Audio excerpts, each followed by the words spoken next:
RA committee, and I'll be sort of the moderator throughout the afternoon.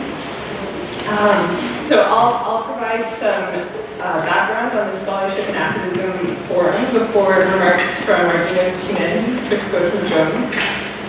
Then we'll turn to our roundtable discussion with our four excellent panelists and have a brief Q&A before cutting the ribbon and launching into the website. So I hope our event, like our website, will foster conversation, connections, and perhaps a spark for your own research and projects.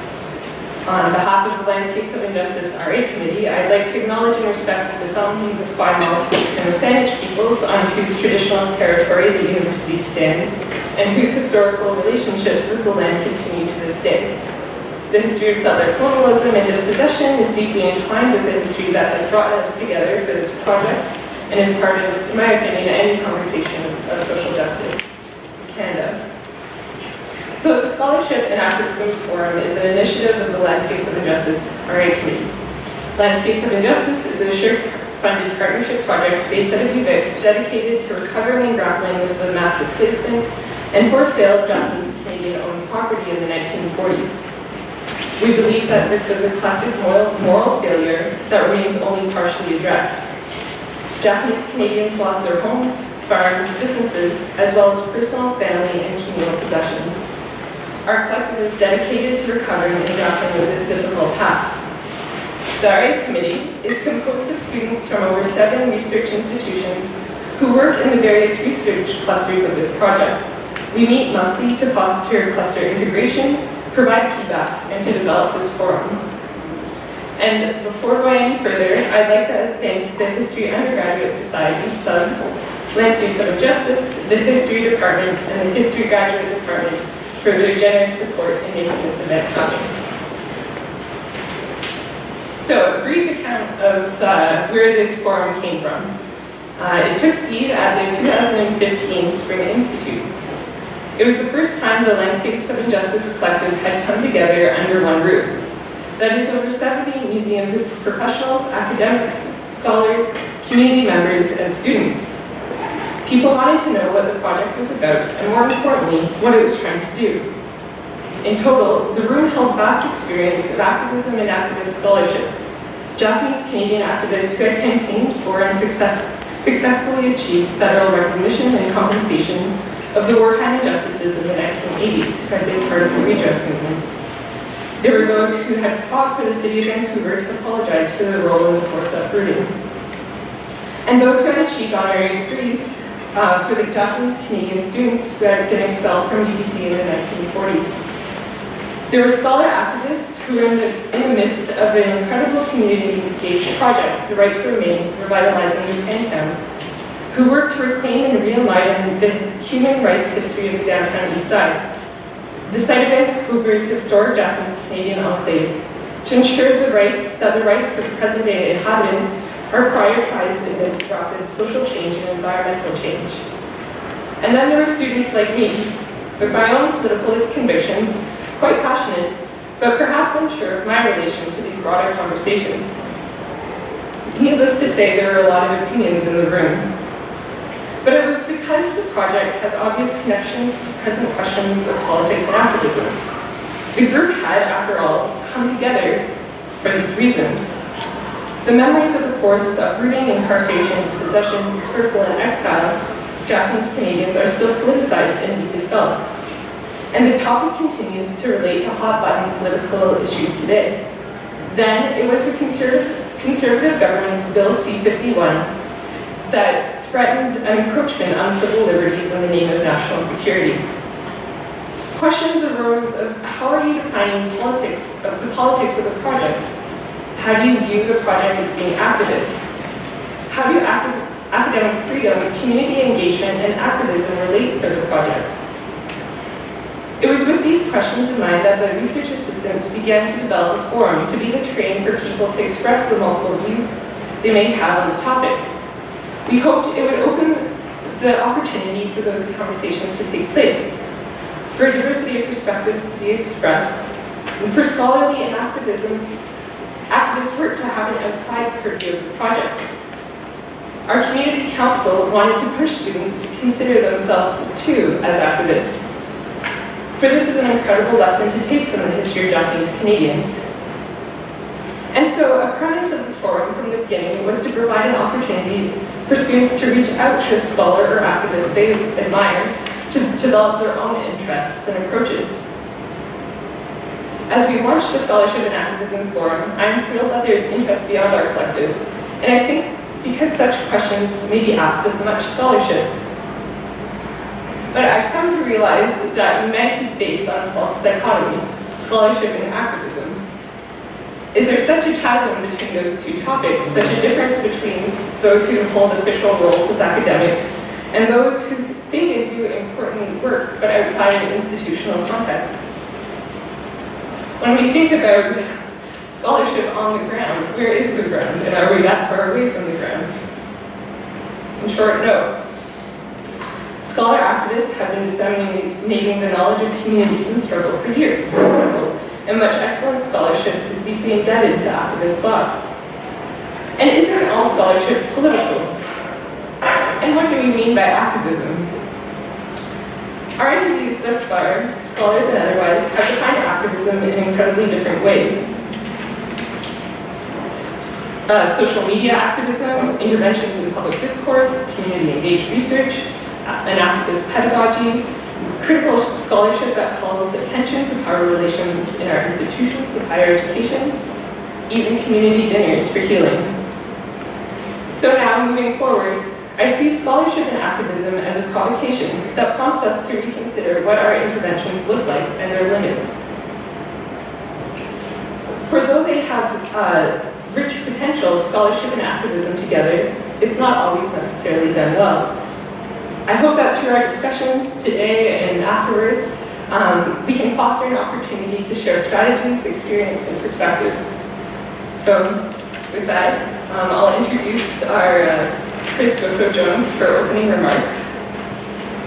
I have a biography that's... Can't do it.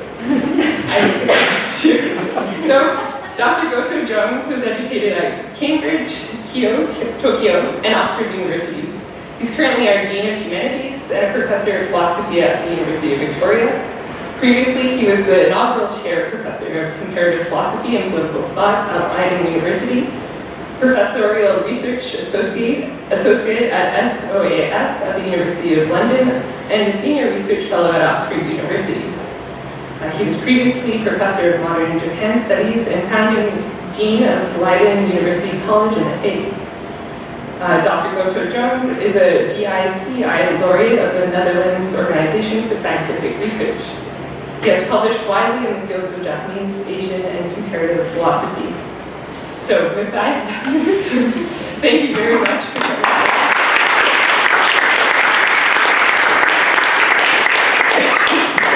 So I'm really grateful, really honored to be here, and thank you, Caitlin, for your incredible patience and persistence in getting me here. As those of you know who have tried to get me to do something, my diary is like a sort of toxic mushroom, so I never managed to get to where I'm supposed to be. Thank you.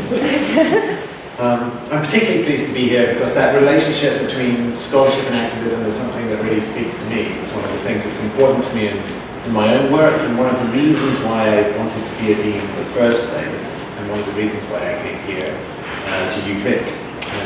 To some extent, I guess, those of you who've seen our faculty's new vision and mission statement will have already have a bit of a sense of my own commitments in this area. And in particular, my sense of the responsibility of the university to hold these complex terms, scholarship and activism, together rather than to push them apart or to sanitize them in some way. So for myself, I have generally seen this tendency to break scholarship and activism apart as a symptom of the commodification of higher education, this transformation of scholarship into a product. And how's that? I don't know. Is that better? Did you not hear me before? Should I start again? I'm Chris. Okay, so for myself, I've generally seen this tendency to break scholarship and activism apart, as I said, as this symptom of commodification of higher education that involves the transformation of scholarship into a product and the rejection of activism as a form of market risk, as though activism, whatever we decide that might mean, should be pushed out of the university lest it alienate potential donors or benefactors or governments or parents and students who have to pay their fees. And this is precisely because activism usually calls for change. And then because it calls for change, it risks offending exactly the kinds of privilege on which commercial universities rely. So this tendency to reject activism as risky and perhaps unnecessary as an associate for scholarship, it seems to me, is part and parcel of a more general tendency to divorce universities from their basic humanism. That is, their mission to cultivate our capacities with the intention of maximizing our freedoms. Instead, the contemporary university tends towards being a kind of training institute for skills and knowledge that the market has already identified as being useful for it. Rather than freedom, then, we risk privileging something like conformity. At the same time, universities talk a lot about the importance of, and sometimes the inalienable right to academic freedom. Yet the positive sense that this kind of freedom, or even this kind of right, brings with it, that is, it's a duty or an obligation for scholars to act in society, to stand on their principles, to embody, to model their freedom, is often lost amidst a more negative sense that academic freedom really means that we are entitled to be left alone, to read in our libraries, in our offices, or in a coffee shop, or wherever. In other words, in a commercial and ethically risk-averse environment, academic freedom is twisted into the sense that we're entitled, we now as scholars, we are entitled not to be part of society at all.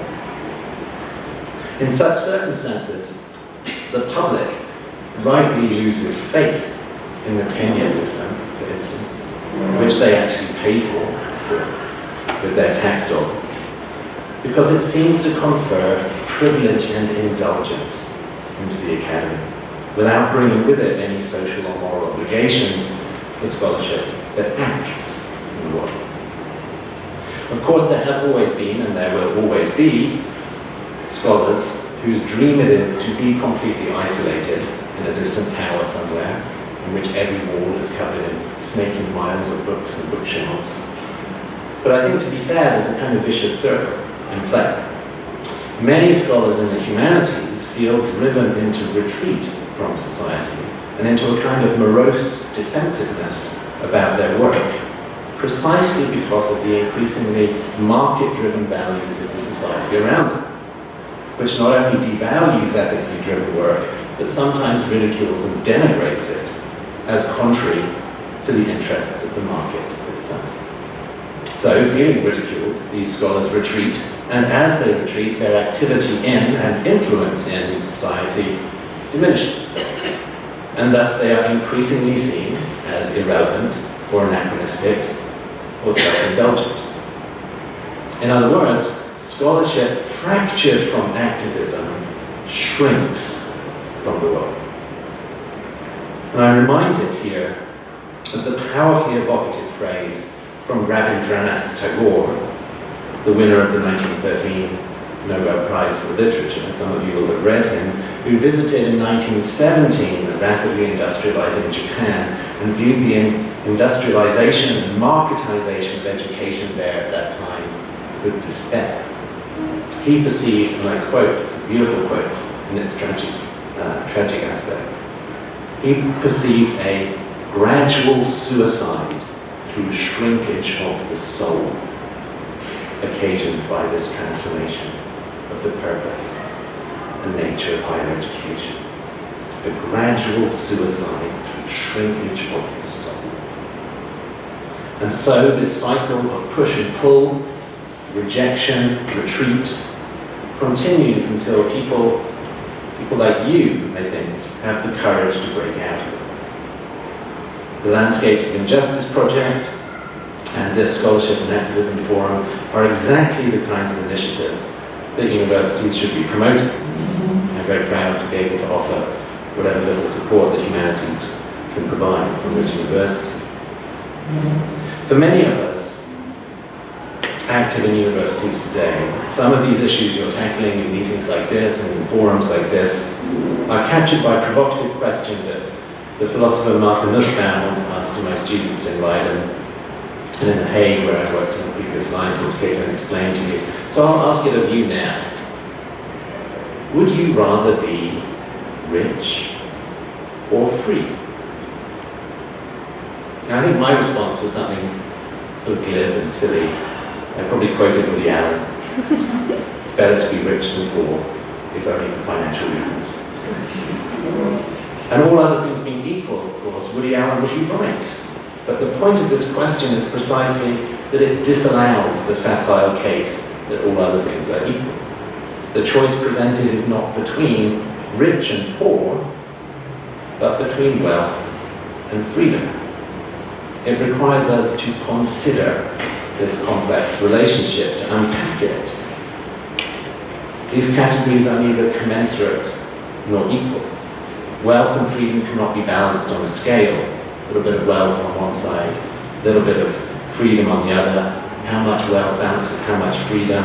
Is there a conversion rate like there might be for currencies, and if so, who sets it? Is there a central world bank of freedom controlling the amount available in the world to monitor its value? Can you withdraw freedom at an ATM or get it instead of cash back from the supermarket? How much freedom should universities surrender for how much wealth? In other words, this is not a quantitative question. You can't calculate what your answer is. The question requires you individually to make a choice, and your choice is non-trivial.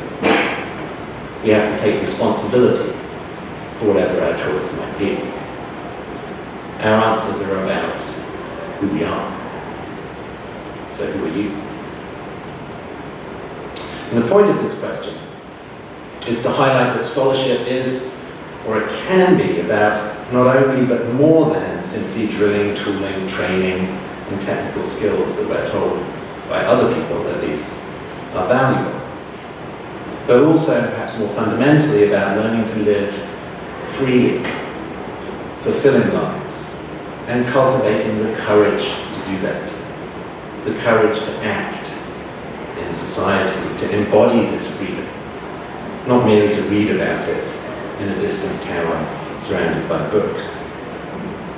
The point is not whether our particular society tells us that democracy or freedom is better than wealth, or perhaps that they come with some kind of package deal, you buy one and get the other one for free, but rather whether we believe this, whether we can interrogate this claim, reach our own conclusions about it, whether we have the courage to stand behind it in a public forum, whether it's something for which we might fight, kill, die. The answer then to this question is about you. And is your answer to this question you? So this brings me to a very particular sense of the relationship between scholarship and activism, in which I believe very strongly. And this is the role of scholarship in the self-transformation of the scholar. That is, scholarship is practice, an activity that changes the way we are in the world. Scholars might be professors, they might be students, they might be anyone engaged with knowledge in some kind of systematic way. It doesn't matter. That is, the relationship between scholarship and activism isn't only about education, it's not only even about intervention, although it is about both of those things, it's also about transformation. It's about being open to the possibility that we are comprised of our scholarship, and that the separation of scholarship and activism is not a natural divide, but a fracturing of a whole, of a unity. So scholarship isn't a sanitized abstraction from society, but essentially embedded in it.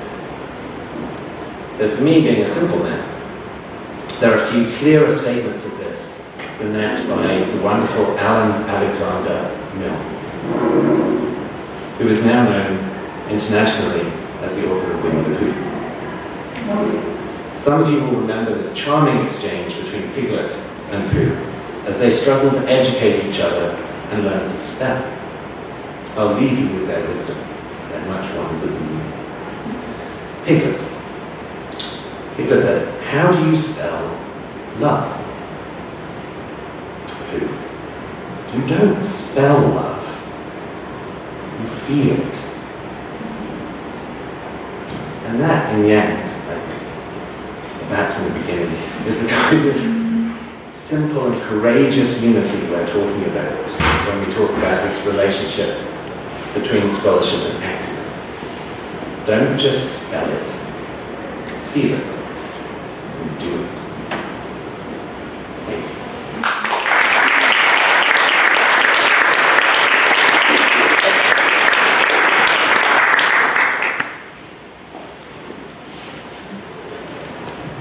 Thank you very much for your wise words, if not as wise as many of you. So now we'll move to the panel discussion part of our event, and I'll be moderating. First, though, I'll do my introductions, and I'm really thrilled to have these four people here with us today. We approached our panelists on the basis of this sense of wanting to foster discussion with people we admire. So something we want to emulate, or so we being the RA committee, we want to emulate or find impressive or wanted to learn more about, and that's how our selection process happened. So it's my pleasure to introduce Dr. Kobayashi, Karen Kobayashi. She's an associate professor in the Department of Sociology and a research affiliate with the Center on Aging at the University of Victoria. She's a social gerontologist who uses life perspective to explore the intersections of structural, cultural, and individual factors and experiences affecting health and aging in the Canadian population. She's on numerous boards and associations. She's been nominated to and held positions in the Canadian Sociological Association and the Canadian Association on Gerontology. She is currently a co-leader of the Ethnicity and Aging team for the National Initiative for the Care of the Elderly. In addition to her participation in organizations at the national level, Karen sits on the CIHRIA's Social Dimensions of Aging Review Committee and has been a reviewer for SHRC in various capacities.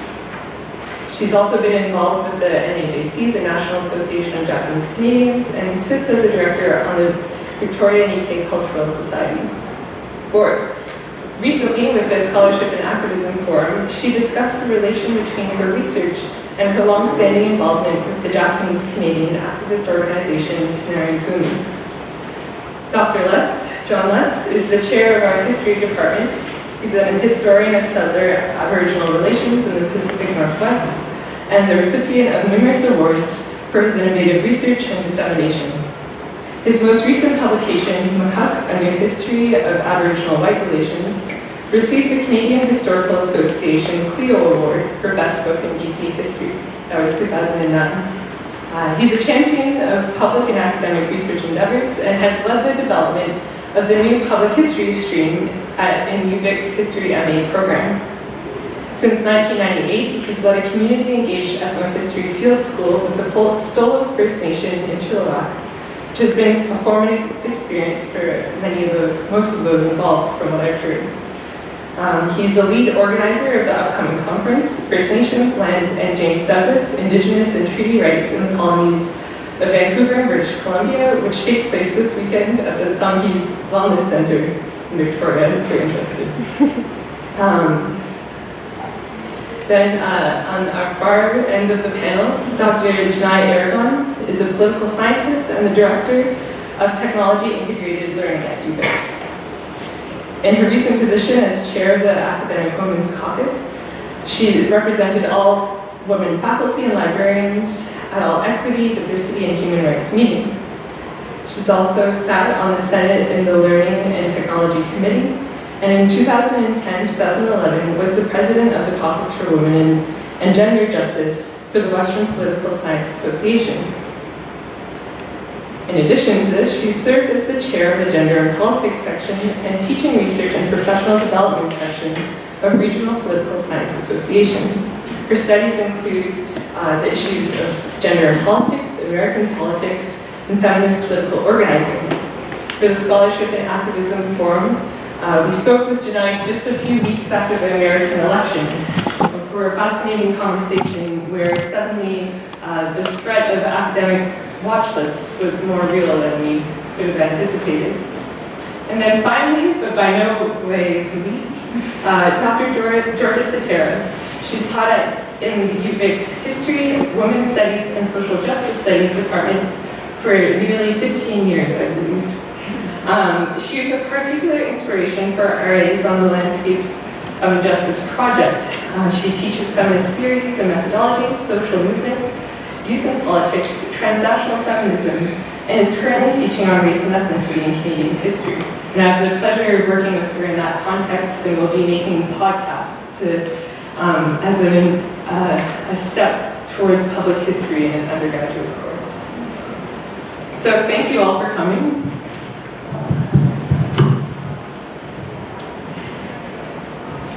And my sense is that you can take those microphones as if they're holding.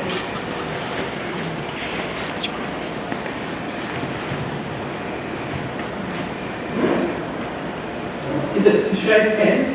Our first question is, how does your work affect, or how is your work affected by broader political forces inside and outside the academy? John? All right, well, you can hear me, right? I don't have to move the microphone. So first of all, I'm so appreciative of Caitlin and the other RAs for organizing both the forum and the website. I think that's just incredible. A round of applause.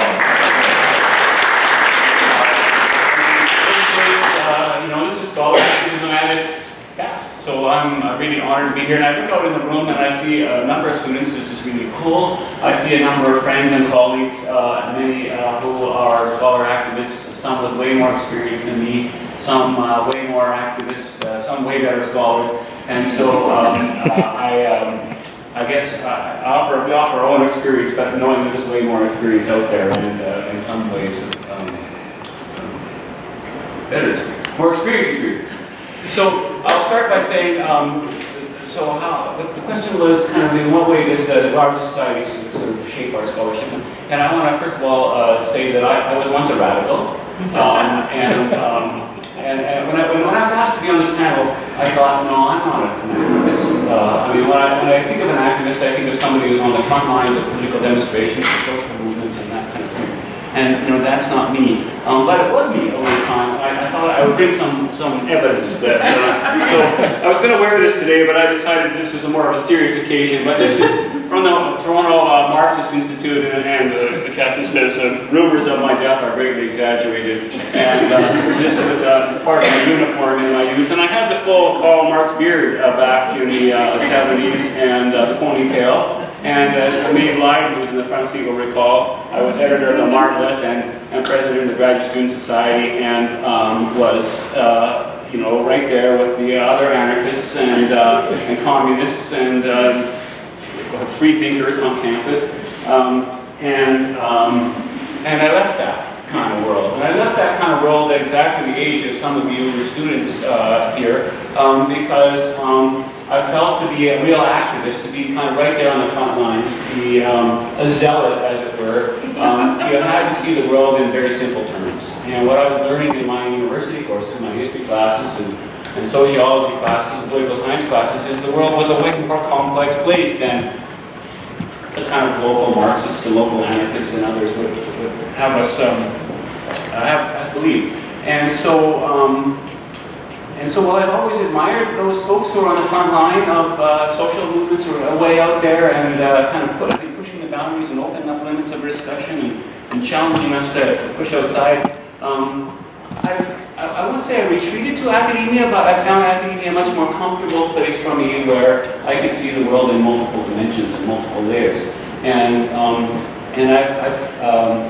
I've tried to balance the activist scholar. I brought the other part of my uniform too. I brought the other part. I tried to balance the activist scholar part by going underground in a way. And what do I mean by this? I mean, I've been taking advantage, I've been donning the cloak of objectivity and impartiality that being a university professor gives one, and gives one a public platform in order to achieve my activist agenda, which we'll talk about later perhaps.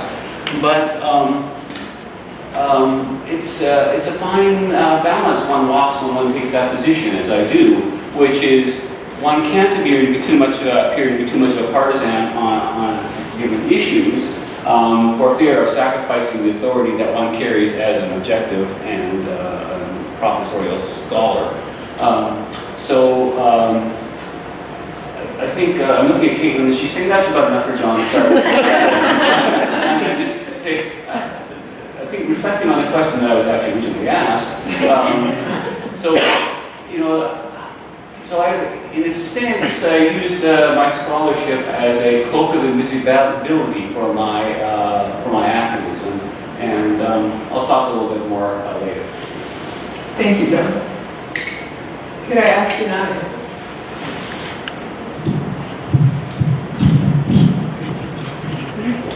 I'm going to go ahead and use this just because of my cough, and also I don't want to lean in. Well, I do lean in. That's a reference to Sheryl Sandberg. I have read the book and I have taught the book as well, given that there are some problems with it. John, thank you so much for acknowledging all of the activism, scholarship, and awesomeness that is in this room. You know, as people were sitting down or were seated already here, I was like, well, why am I on this panel? That person should be in. And then Sarah came in, and I was like, oh, jeez. Well, I'm also thinking of your activism as a leader in Senate and the shield that you wore at a meeting a few weeks ago. For me, I've always seen my scholarship and activism as one and the same. And part of that might be my bachelor's degree in women's studies and my continued work and identification as a feminist political scientist. But I also think it's more personal than that. My parents had me as a happy surprise in high school. They were in grade 10 and grade 11. They never finished high school. And of my 4 grandparents, one finished high school, the rest stopped either grade 3 or grade 6. And as someone who self-identifies as Chicana or Mexican American, being on the university campus at San Diego State when I was an undergrad was an act of resistance. I heard continually from my professors, your English is so good. Because I was marked, especially in Southern California, for my phenotype of not really belonging there. And at this point in time, most people at San Diego State were blonde, blue-eyed from Orange County, that sort of thing. And so I often was the lone feminist or lone Chicana in my class. And then as I continued up the food chain, earning master's degrees in liberal arts and sciences and political science, and my PhD in political science, I was always kind of like the stepchild doing feminist work, being interested in teaching because I was told you shouldn't care about teaching.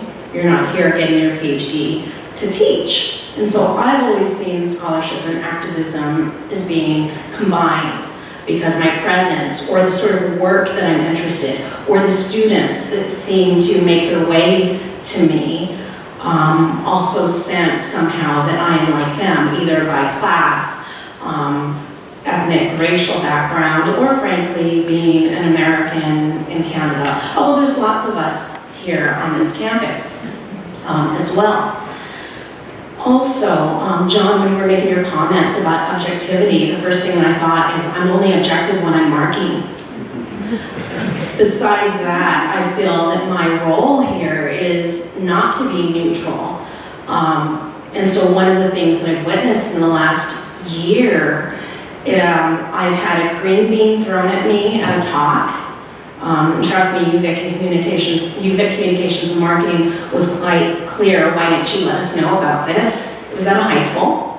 A young man didn't like what I was saying. Last year was also the first year in which I've been a guest on radio shows or either given talks. I've been interrupted, yelled at, have had terrible voicemail messages sent to me, emails, attacks on social media because I dare to speak my mind. And I'm not going to stop. I know you want to hear from all of us, so my response is they're combined. I can't extricate the two, the scholarship and activism. Thank you. Georgia, we'd love to hear from you. Yeah, maybe that's easy. Thank you. I would like to thank my students whose loving for me actually made this invitation possible. Thank you so much. I've taught 4 classes today and I've had office hours, so I'm just going to refer to text. By way of addressing this question, I want to introduce myself to say that I first came to university as a way of understanding broader political forces. My parents left their small village in Chios, Greece in chain migration in the late 1950s so that their children would have a chance at a better life, including a chance to get an education. And when I came of age, I pursued studies at the university to understand my own life. I wanted to understand what drove my parents from their beloved homeland to what for them was a brutal world of way too much work, too much hard work in Montreal. And I also wanted to understand my own inheritance, my experience, and in time to also understand my responsibilities to this place that gave me life. I was born and raised in Mohawk territory. Canada is the only place I have experienced at home. So studying what was then women's studies and history were ways of understanding the world around me. So on the one hand, studying history and gender studies was all about understanding these larger political forces. Yet my work in the classroom is not really affected by whether Trump or Trudeau or Obama or Harper are in office. When I lecture or facilitate discussions with my students, I know the struggle for social justice has been long and ongoing. Its history is far longer than any one political administration or leadership.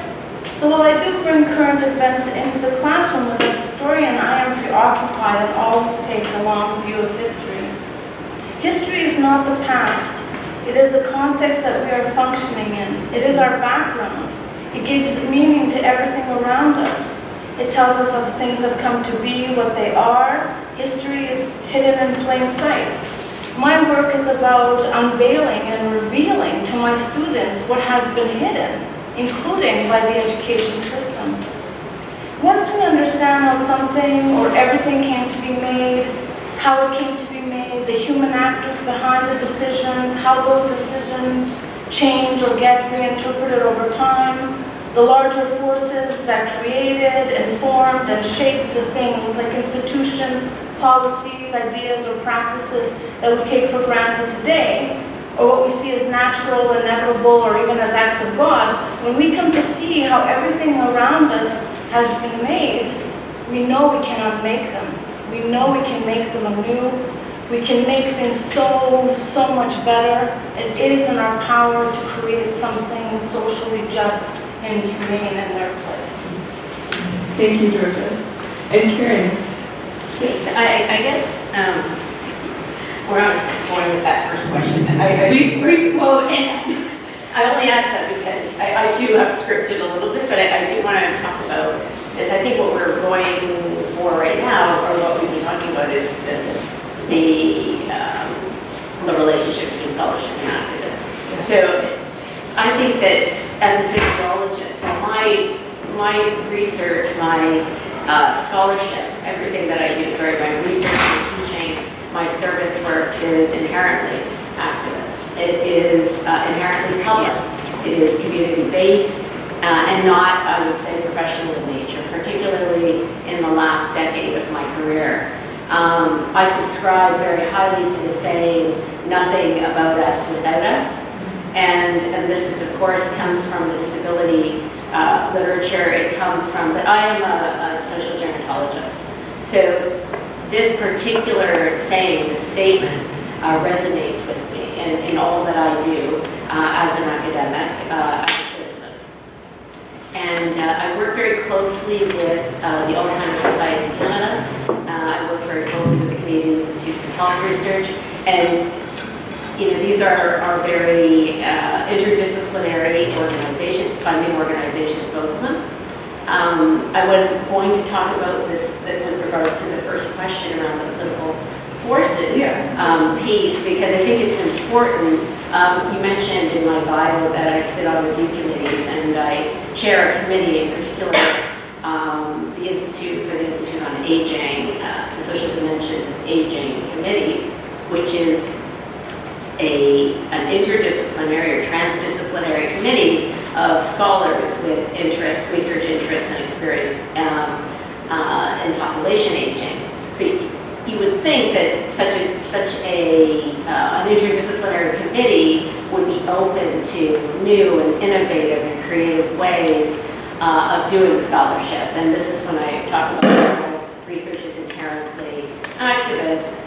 I think, when I first started on this committee, 50% of the people around the table would not recognize anything other than a randomized control trial as legitimate scholarship. And I know most of you are humanists in this room, but I also, and I have to say that with the Social Dimensions of Aging Committee, there are only 2 committees for the Canadian Institutes of Health Research that actually welcome applications from the humanities, and that's one of them is my committee, and the other is an interdisciplinary committee on aging. And so I was very taken aback, because I was somebody, as a public sociologist, or somebody who prides themselves on claiming an identity as a public sociologist, I was very dismayed at this. But of course, as chair, you can only oversee and facilitate this discussion. But it was something that, what is activist about the work that I did on this committee? I think what I was able to do was provide feedback to the Institute and to the president of the Canadian Institutes of Health Research, which is formerly the Medical Research Council, to say that there needs to be more faculty, or more researchers from the humanities and the social sciences on this committee if you are going to interrogate, explore the experiences of aging in Canada. The reason why I chose to focus my response on my research is because that's where my funding comes from SHRC and the Canadian Institutes of Health Research, and I know countless other social scientists and humanist research programs have really been negatively impacted by the privileging of one particular model of understanding over others, and that being the biomedical model. And there's been a lot of rhetoric about moving towards a more social and inclusive sort of social cultural model of understanding aging and health, but the needle hasn't moved very far. So I'm happy to discuss that a little bit further, but when we're talking about getting political, I think this is really important. These are 2 of our tri-council granting agencies that provide funding to researchers on this campus, to graduate students on this campus, and I think it's important that we have these dialogues in an open forum like this. Thank you. Thank you. As a roundtable discussion, our panelists are welcome to respond to.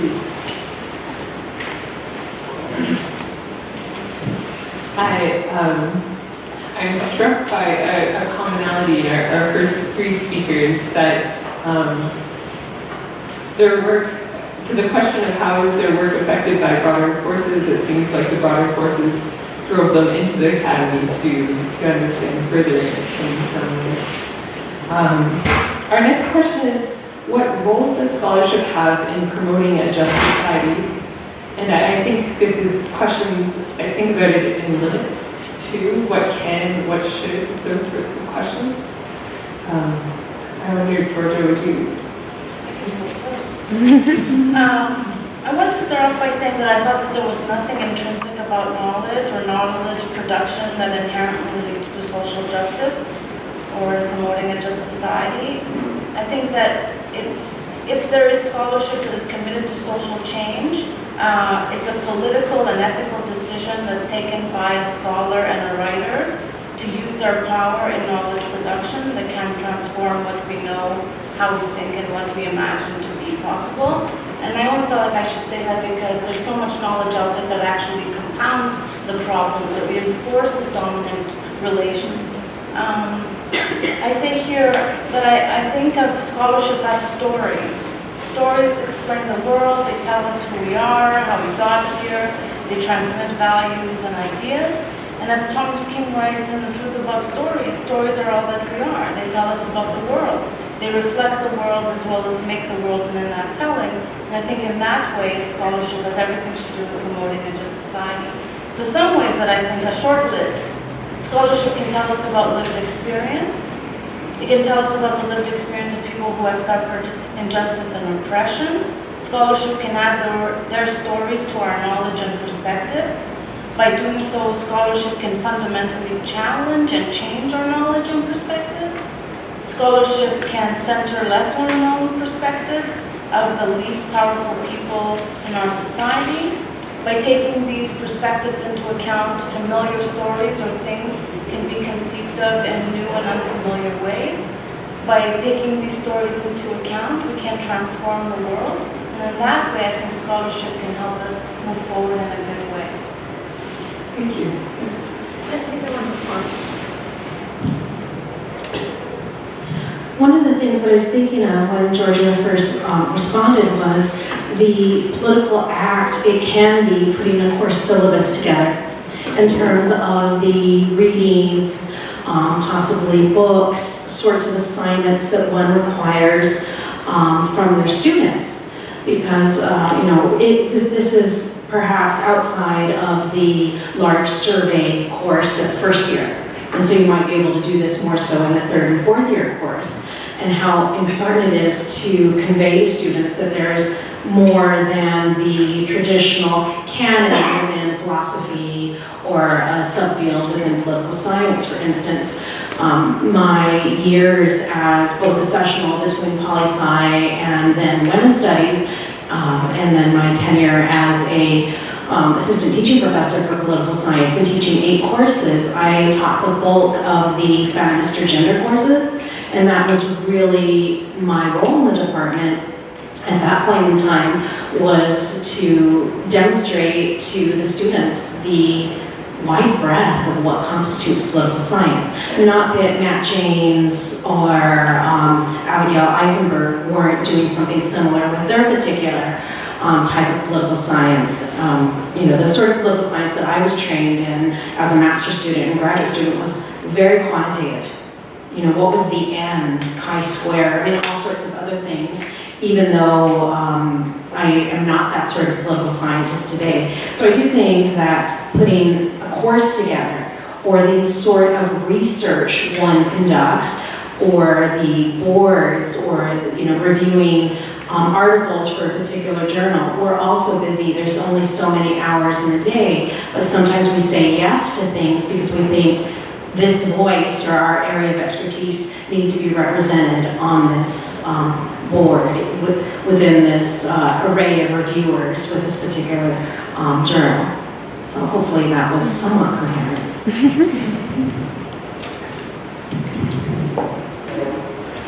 John. All right, so the question is, what role does scholarship have in creating a just society? And I think that's a really complicated question, I think in both that's the answer you've just heard. So in some ways, and I really like what Chris Scotto-Jones said earlier today, I mean, the university is a unique place in our world where we can partly, as he pointed out, not fully step outside of the capitalist worldview, and our societal role is to challenge, receive wisdom. Tenure gives us that protection, and so we are invited, at least on one level, to offer suggestions, reform, critiques, and we do this. And we've survived as an institution. Universities survived for 500-600 years in the face of political and economic power that doesn't like to be questioned. So in a sense, it's a miracle. Universities are miracles that they persist and survive, and they need protection and fostering all the time. So on the one hand, universities are one of the very few places one can think of a few other institutions, churches, First Nations communities maybe where they're outside of the dominant kind of capitalist world and where critiques can arise from. So on the one hand, we're in a fantastic place to help and move and nudge society. On the other hand, universities come with this tradition of being the fonts of all wisdom and where knowledge is located. When in fact, most of us, certainly in this room, know that much of the wisdom in the world is not located in the university. It's in the communities that we work with, and universities haven't been very good at listening to that. And so we do a great job at universities. I think we're knowledge creators here, and in a kind of a commodification way that Chris was talking about earlier. We're not so much wisdom creators at university. We do not yet, at least in most of our classes, and most of our disciplines, and most of our ways of thinking of the world, engage ourselves and our students into going, I think, that level beyond learning something and being able to apply it wisely. So I think one final thing, I think I've taken George's quote from Thomas King, the stories are all we are. I mean, we are storytellers. We tell stories, and as I suggested earlier, I think one of the powers that we have as scholars, and this is also true of graduate students who have a place of privilege too, although some are on the wrong, our stories have a particular authority. They're invested by society with a particular authority. And stories are all we are. And the stories that we tell here at the university become our society stories, not the only ones, but the important ones. And so, in fact, we create the truth. And if that truth that we want is a just society, we have a role in making that happen. Thank you. Karen. Yeah, I think to pick up on that, I think a just society is one in which everyone has an active voice, has access to the means to tell that story that you're talking about, to present those narratives in a meaningful way. And I know the research and teaching and service work that I do promotes this.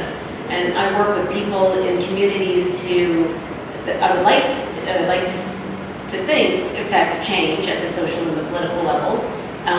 My focus has been on vulnerable and precarious populations of older adults, of racialized minorities, and particularly immigrant older women. And these are groups of individuals who are not used to having a voice. So it's really been my objective and the objective of my research teams to give them one through, using the research that I am doing, the funding that I am able to access as an academic, as a privileged academic, to affect some sort of change, and hopefully at the political level. I think Cecilia Benoit is somebody who I've always looked up to because she's been my faculty mentor, but she's also a career research scientist at the Center for Addictions Research, who has really taught me and I think provided a really good example of how public sociologists can work towards affecting change at the political level, particularly with the sex rate studies and the youth effort studies that she's been, which are both CIHR funded, which is an amazing feat for somebody in the social sciences to get that kind of funding for the kind of engaged scholarship that she does with communities, particularly communities who are at risk. So I'll say that, and I can certainly speak to some other issues later, but I know I'm cognizant of time. That's great, thank you. And our last question can be sort of open terrain because it's been touched on or alluded to in your previous comments, but that's, in what sense is your scholarship activist? Karen, would you continue? Oh, sure. Yeah, I mean, I think I sort of started off by saying this, and I maybe want to start my response by saying I'm third generation Japanese Canadian, and I think I was born to be, I was born to be an activist in some way. I say that because I was raised in large part by my grandmother, the first generation Japanese Canadian war bride, who experienced the internment with 8 children, and no partner. And, it was very moving. And she was primarily Japanese speaking, and I was not. So we communicated mostly through visual images, drawings, and just emotionally, so on that level. Janai, something struck me about what you said when you were growing up and in your community when somebody said, oh, you're English, or at the university, sorry, is so good. I moved here from Toronto. I moved to the West Coast from Toronto. And one of the first things I experienced, and this was a time when this university was moving towards internationalization and whatnot. And I was in a post office in the city, and somebody said to me, I can't believe how well you speak English, when they were giving me my package. And so there I said, I'm going to take this moment to sort of provide them with a little bit of a lesson in, so I'm not talking about, was I offended? Yeah, because this is the first time that this has happened to me. I was born and raised in Toronto. I was not used to any of this kind of a response. But I also tried to, as a sociologist, think about what in fact were the factors that were influencing this kind of behavior, this attitude formation. Oftentimes I think, and this is why I work very hard in my class to acknowledge and try and empathize with students, international students who are here in my class who are experiencing the challenges that they are with the cultural shifts, the language shifts, which are very different from the cultural shifts. But that I want to generate a kind of empathy amongst my colleagues, amongst citizens in this city, throughout this province in Canada, that we need to have a more understanding, a very sort of understanding, an empathic understanding of what another is going through. Everybody has a story. Everybody has life experiences that have brought them to this place. So that's the kind of scholarship that I do, and I think that in saying that, it is inherently activist because I'm constantly engaging and cognizant and privileging the voice of the other in my research. And working from beginning to end, and this is that whole strategy of knowledge mobilization that is so, right now, so strongly promoted by SHRC and by CIHR, to understand that knowledge mobilization doesn't occur just at the end of a project. It is a process of engagement and relationship building that takes time and resources from the beginning, from the development of that research question, which we said was inherently political, etc., to the end. And so that's kind of what I do as somebody who chairs a knowledge mobilization committee for a large NC grant right now. Thank you. John. In what sense is my scholarship activist? I've said I'm hiding under the mantle of scholarly objectivity, but I think in every sense my scholarship is activist from the research projects I choose. We can talk about scholarship and research, but then there's the scholarship teaching, and the skills that I'm teaching and the critical skills I'm teaching are in a sense inherently political. We want our citizens to be able to deconstruct the world around them. From the Activism Field School and other ways I choose to teach, I think there's some activism implied there. But maybe I'll talk, those are kind of more obvious in surface levels. There's one kind of even deeper underground level where I think my scholarship is activist, and relates a bit to also to Chris's earlier discussion. I think one of the things I try to do with my scholarship is to counteract the rootlessness of modernity. Now, what do I mean by that strange statement? Most of us in Canada don't have a home. Most of us in Canada move often. We move to take a job, we move to go to school, we move to be closer to our grandchildren, we move to a warmer climate when we retire, and we move to be together with a partner. Few people establish a really deep connection to the place that they live in, and that, for me, is a problem of modernity. It's a problem if people don't form attachments to the places where they live, they don't form community, they don't take care of the place because they're not staying long, they don't get to know that they're on Indigenous territory and form relationships with the local community. So the reason that I actually chose to study the history of where I live is in part a bit of my activism, because for me it was a chance to put roots down into this rocky soil here to get to know the place, to get to know the people, to form community, including community with the Indigenous people here. And that's really the reason why I love teaching BC history here, is it gives me a chance to help others who may be here for a short time, may be here for a long time, to put down at least a few roots and have a sense of what's valuable about this place and the community here. So that's a kind of another layer of activism that I think we want to do. Or tonight. In terms of scholarship right now, I think most of the projects that I'm working on really deal with the scholarship of teaching and learning, mentoring, and the most recent project is about the inclusive classroom. So I find that a lot of my work is, if I were to look at a word cloud, it's about mentoring, co-mentoring, getting mentored, or mentoring students. I don't have as much time as I used to, surprisingly, for scholarship per se. And instead, there's projects that have some dust on it.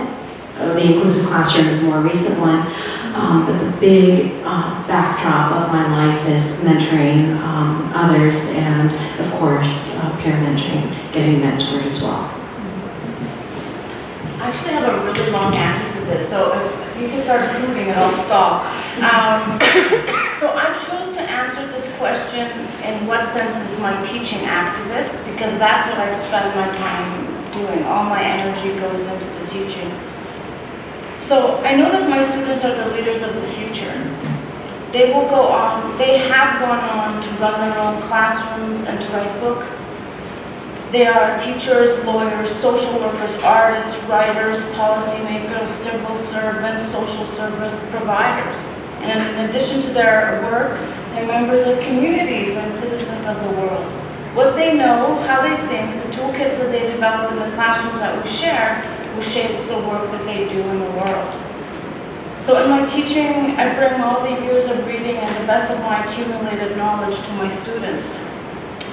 I bring them stories, tools, phrases like Dion Brand's to take things seriously without taking them personally, or Abina Busia's reminder that history is nobody's fault but everybody's responsibility, to help empower them, and to comfort them, and to help them, to rethink their assumptions, to broaden their understanding, to develop critical habits, and to make connections.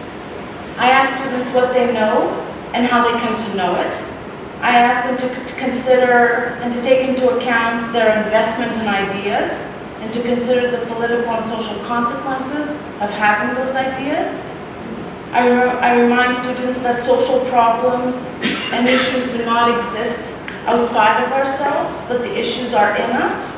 This is one of the gifts of anti-racist theory, that if we stay preoccupied with the neo-Nazis or the alt-right out there, we ignore how racism, colonialism, white supremacy, white privilege structures our own heads, our hearts, our imaginations, our relationships, our classrooms, the stories in our textbooks, in our news feeds, and even the stories that we tell.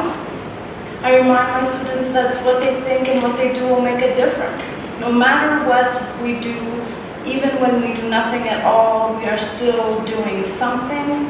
All our actions and all our thinking have consequences. I tell my students that they matter. And I remind them that if we want to say that we are better than the folks who came before us, we need to act and do things differently from the way people did things before us. So this is also about teaching accountability and responsibility. Am I going too much? Can I go on? I introduce students to the work and ideas of scholars who are invested in social justice. Angela Davis, Sylvia Hamilton, Sarah Hunt, all of whom inspire students to use knowledge in transformative ways, to organize in their communities, to program the subjectivity of formerly marginalized people, to move away from damage-centered research, to see ourselves and others, including historical subjects, with loving eyes and as agents of change, to understand that we are already and always transforming and becoming, that change is not only possible, but through our conversations and through our actions, we are bringing it into reality.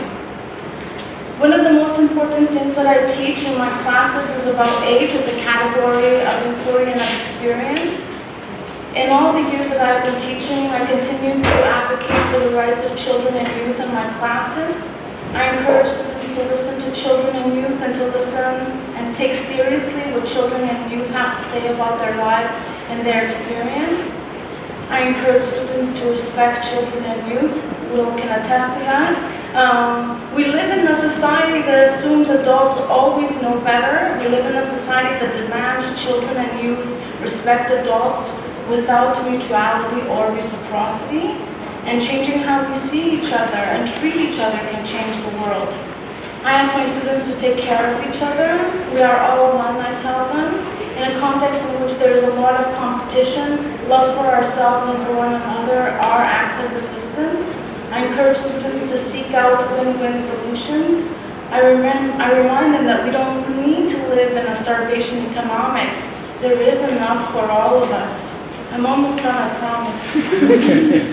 I try to model and teach reciprocity and mutuality in my classrooms. Sometimes, I think this is what Karen was saying, sometimes the most important learning is not in the lessons, it's in the listening, it's in the modeling, it's in the energy. It's not only about what we say, but also about how we do the dance. So at the university, with all its pressures and stress on students and their professors, I try to build community in my classroom, to try to foster a sense of belonging for my students, for all of us who don't have a family history of coming to the university, for all of us who don't see ourselves in the textbooks, that we all still belong, and that through our work, we will make it better for all of us, all of those who come after us. It is in us already, as Sarah Hunt reminds us, and we are already making a difference, and the key is, in the words of Spike Lee, to do the right thing.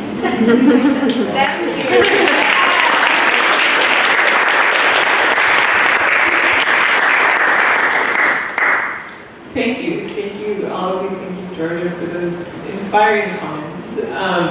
We'll open it up for questions and answers. But I wanted to thank you, sort of again, on behalf of the RA committee. And one theme that's come out is mentorship and community at different locations, whether it's community engagement, whether it's making community in an institution where, like, one subject might always feel so welcomed, or it might be simply by being there, performing an act of resistance and activism. So as a student, it's an absolute pleasure to hear your responses and your experience. Now, questions and answers. Start us off. Yeah, sure. I will also talk about it. Yeah, okay. Hello, I'm Tyler. Thank you to our wonderful panel and organizers. This is really great. I'm glad someone only voted 2 minutes before it started. Thank you very much. The question I had was, how often do you test theories through your involvement in activism? I work as I've left academia partially and work as a consultant in environmental groups, testing out my own theories and informing their work, and just sort of feedback praxis process. I was wondering if you guys could speak a little bit to, say, using the activism as a form of laboratory to inform your work. If you do that at all. I guess I can, I hadn't thought about it that way, but I guess it's always, for example, I think that my community engaged scholarship, working with some cases, different First Nations. It's always a practice of trial and error, I guess, and it's informed in part by academic theory, informed in part by kind of knowledge mobilization, community engagement, kind of movement, I guess. There's a way in which I'm always testing out theories, and some of them work and some of them fail, and yeah, so that's the only way I can respond to that. I mean, I think that the kind of community engaged research I think that I've been doing with precarious or vulnerable populations has been very inductive in nature. So that the questions themselves and the conceptual frameworks themselves are really coming from the communities. So, to what extent do I use, existing frameworks? I do, but I think what I tend to do is I think about how those can be revised in light of what we are finding with this, from this wonderful inductive process.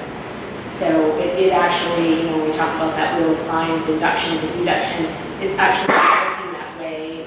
We're starting now at the point where we're reasoning from, the collection of observations to the development of that theory or the revision of existing theory.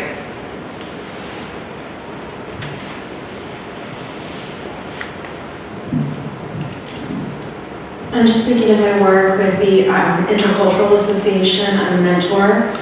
And then I also sit on the board for the BC Family Council, and they wanted a feminist who was familiar with both technology and scholarship teaching and learning, so I fit that, and so I'm able to refer to my training as an academic, as a feminist scholar, and then my dedication to mentoring, so I see connections there. I would say that in the classroom, we're always testing new things and seeing if they work, and depending on the group, the same theory can work in one group and not in another 1 hour later. So that's what I would say. I would say I work from the theories of these other scholars who have been testing their work. None of my work is necessarily original. I'm always just bringing other people's practice to my classroom to make it as vibrant as possible. And sometimes the same theory may or may not work depending on what's happening in a given class. I don't know if that's useful.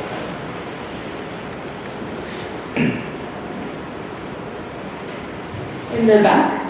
Hi, I coordinate community engaged learning for the Faculty of Social Sciences, and I find that students often will create a number of diverse deliverables that they'll give back to the community when they're doing their community engaged experiences. And often students are connecting with the community because they have something that they're active about and that they've active in their general life about already, and then they're incorporating that into their schoolwork. So I'm wondering if you could touch on, particularly you, Janai, is that correct, how you say it?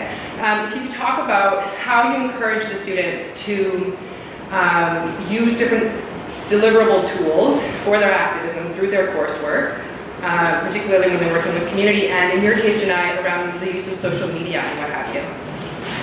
Thank you. I was April, Janai, poli-sci, my birthday's in July.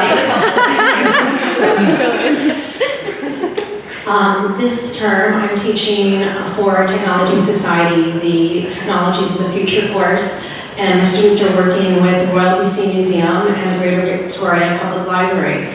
For the libraries, they're working on a needs assessment. And so there's going to be oral histories taken, research, all sorts of different work that they can do within the community. With the museum, they are digitizing some work from one platform or learning management system into another. So that's an example this term. Previous terms, I might have had students blogging about their experience, their experiential learning opportunities.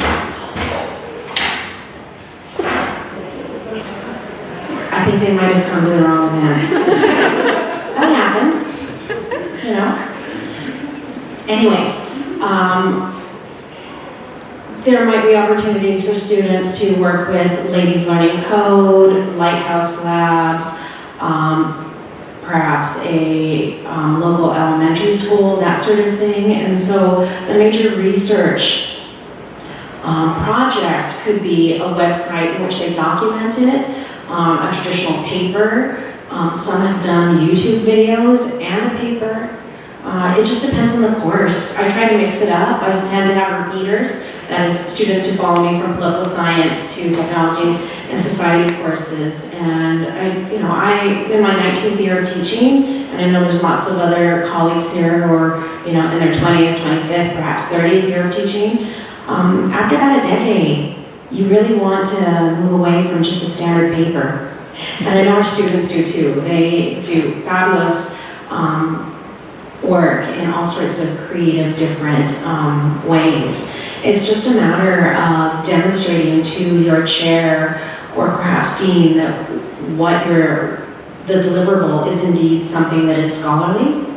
Because especially if you are on the tenure track, that can be an issue at those review periods. What do you mean you're having them blog? Why are they making videos? Why are they doing that? Hopefully that answers your question. We should have a coffee though. We should, that would be great. Maybe I could just say further to that, that both it's more exciting for the professor and for the student when you offer a wide variety of assessment opportunities. But one of the observations that I've also made about the university over the years is that often students come to university at the peak of their idealistic moment. And we squeeze it out of them, and by the time they get there, they are cynics who don't believe that there's any truth in the world. And rather than empowering our students, I think we way too often disempower them. And one of the ways we do that is we force them to all do the same kind of assignment. They do all the same kind of assessment. I think there are multiple ways I think at multiple locations we have to rethink what we do so our students come into the university excited, maybe even if they don't, but they should leave the university excited and wanting to make some positive social change. And one of the ways we can do that is, as Janai was saying, is to mix up our assessment techniques. And if they come from a first-generation family at university, get them working on a project about their family and how they got to university. So they leave feeling empowered. Yeah, I think that's so true. I teach a class on Introduction to Social Research Methods, where they have to, at the end of the term, they come up with a research proposal that they then take on to a 300-level course in qualitative and quantitative methods. I encourage them to innovate that research question. Pick something that they love, that they have experienced, that any question can be sociological. And that's just the message that I've been giving them. I just found out that we really have to train our teaching assistants to remember that, because sometimes they come back with feedback that says this is not a sociological question. But I encourage them to, because the innovation and the creativity, when you're talking about we squeeze it out of them, I think we do. And an assignment like this can be extremely harrowing, difficult, feel like drudgery, but if they really love what they're actually exploring, that they're going to be exploring, then they will hopefully find this not tedious, but something that will spark something in them, so that when they move on, they might want to do an honors project, they might want to go on to graduate school. One of the projects that I really love is a creative project that I assign to some of my classes where students can do research on the topic of their choice and they can create something that is not on paper from it. So sometimes students who are going to become teachers have created lesson plans. Sometimes they make public service announcements, so they'll make a poster or a commercial, or some of them they'll write poetry, and we put them on display right by the Gender Studies main office, so that their work is seen by somebody other than their teacher. And students really appreciate. At first they're afraid, they're like, no, creative, I'm not creative. And I always tell them that at the end of the term, they'll be happy to have a glue stick in their hand, and it never fails to actually make a difference, not to have to write another formal paper. Yeah, well, maybe one more question. Thank you for your thoughts today. I'm sort of floating around ideas around what the opening comments were about risk in academia and putting yourself out there in a more political way. And so most of the ways that you've talked about scholarship and activism have been through those embodied practices of teaching and mentoring and things like this and assignments, and I think that's all well and good and great. But I'm curious as to what inspires you then to intervene beyond the traditional academic role? At what point, or do you find as an academic you feel called to do more than embodied activism in your teaching? Do you find that? Do you feel the need to intervene elsewhere in the political realm? Or social realm, I guess. Can you state the question? So the question was, we've had a conversation locating a lot of activism within the traditional academic realm, in the classroom, in mentorship, in our methodologies. But at what point do you find you're driven or is required to intervene, maybe in your position as an expert or otherwise, with your expertise beyond the academic realm, and what form does that take? And is that appropriate, I guess, You wrote an op-ed with other historians recently. Yeah, I'll start. I think it's not like, well, some days it is a light bulb goes on and says, shit, I gotta do something. And so some days I do write an op-ed, and I respond in different ways. With the Syrian refugee crisis, we got a community in the history department and decided we want to sponsor refugee and not a non-academic kind of response. But I think for most of us, no, I should speak for myself. Speaking for myself, these things kind of dawn. I'm a slow learner, so these things kind of dawn on me slowly. And so my research has mostly been on indigenous-settler relations. And I went through my BA and sort of started slowly twig to the fact that there was some inequality in Canada that maybe I had some role in addressing. Went to my master's thesis and kind of gained a few skills and a little more confidence, but maybe also a little more commitment. And went on to do a PhD where that became my focus. And so I kind of, on that kind of issue, and I haven't really grown out of that. I'm still doing some of that same stuff. So, I have lots of scholarly projects, and I think most of us will do this, whether we're preparing to teach or preparing, a lecture. Think, that's a fun topic. I could write about that, or I could teach about that. And I tend to set most just fun ones aside because there's some that have more urgency that kind of draw my attention, and I don't know, maybe when we retire that I'll be able to relate with some.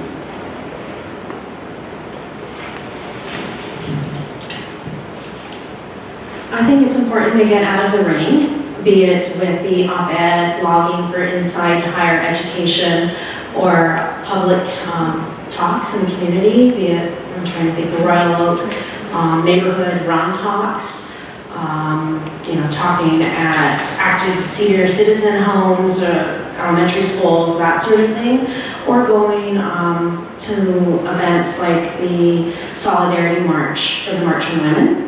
There were a ton of UVic faculty and staff and students at that particular event. So the interventions will vary. The biggest intervention that I try to do is at work and at home. For my daughters and my family, my students, and the life that I live. I feel privileged to work at UVic, just given my family of origin, let alone I really love my job. So I do feel lucky to do what I do for a living. Hopefully that's not too Pollyannish. Everything is perfect. It's kittens and unicorns. No, it's not. But I do know as an academic administrator, I have a position of privilege on this campus. I guess that might have been a better question to ask whether you've ever had resistance to your... Okay, this will be our last question, and then snacks and coffee for juice too for everyone. Have you ever had resistance to your stepping inside the academy or your Karen, you have spoken about the difficulty of getting recognition or like funding for your what you see as a meaningful approach. Yeah, I mean, and that's not only federally, that's provincially as well, with provincial funding organizations like Smith, which is our health granting organization, which is a very similar model to the Canadian Institutes of Health Research. What it does is it takes a really, again, a collaborative effort to sort of move or affect some kind of change at that level. And we were able to get a petition and lobby the Institute on Aging director at that time to make some changes to the composition of the committees for social dimensions, and also changes to what was considered innovative scholarship. So I think those are things that, but we have encountered a lot of opposition. I chaired that committee for 8 years, and it took 6 years for them to even come to the table.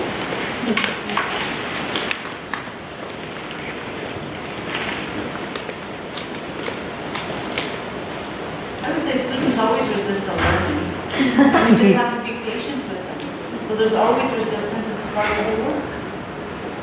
Especially when you're challenging people on what they have already learned and their wisdom. So you gotta roll with the punches. That's my story. And I would say in my scholarship, occasionally in my classes, I have students who don't share the same viewpoint that I share, and sometimes in my public talks. But I don't get too much feedback. Don't get too much open resistance. Generally speaking, I'll just one exception in a second, but mostly it's because the way I frame my presentations, which is not I'm sharing my opinion with you, this is what I believe, but I'm sharing a series of historical facts. And this has led me to these conclusions, and most people, even if they don't agree with my conclusions, see how I got there, and it's less about this is my opinion, your opinion. And that's my cloak of objectivity that I wear when I go out on these talks.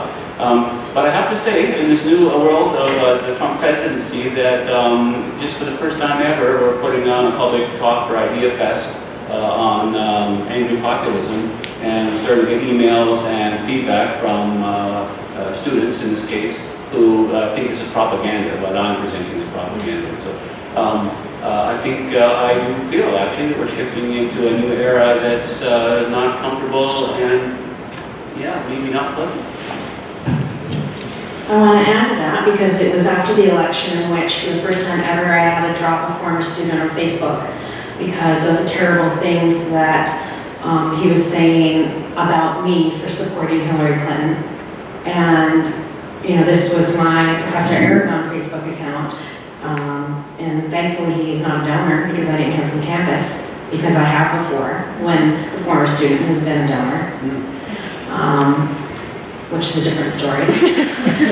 I understand from my sweet partner that students who disagree with me are quite active on Rate My Professors, but I wouldn't know because I don't read that.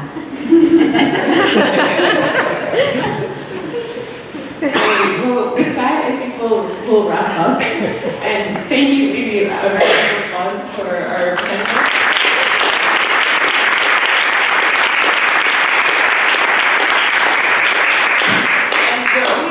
Between you and our tweets is the launch of the event, so our ribbon cutting. I have to find the scissors first.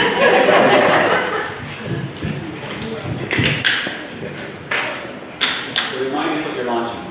We're launching the Sociology and Activism forum website, which has a reading list compiled by RAs on the Landscapes of Justice project, and monthly interviews, reflections, and articles by RAs. So in this format, like the board, for instance, interviewed Janai after the American election as an excuse to reach out to scholars and activists we admire. And with a lot of the positive feedback we've had, we've gotten some funding and we're expanding too. So it's really an exciting moment and an opportunity to gain experience. Yeah. And I'd like to ask Mike Abe, who's the Landscapes of Injustice project manager, to do the honors of cutting the forum, because we get sort of any support from the funders.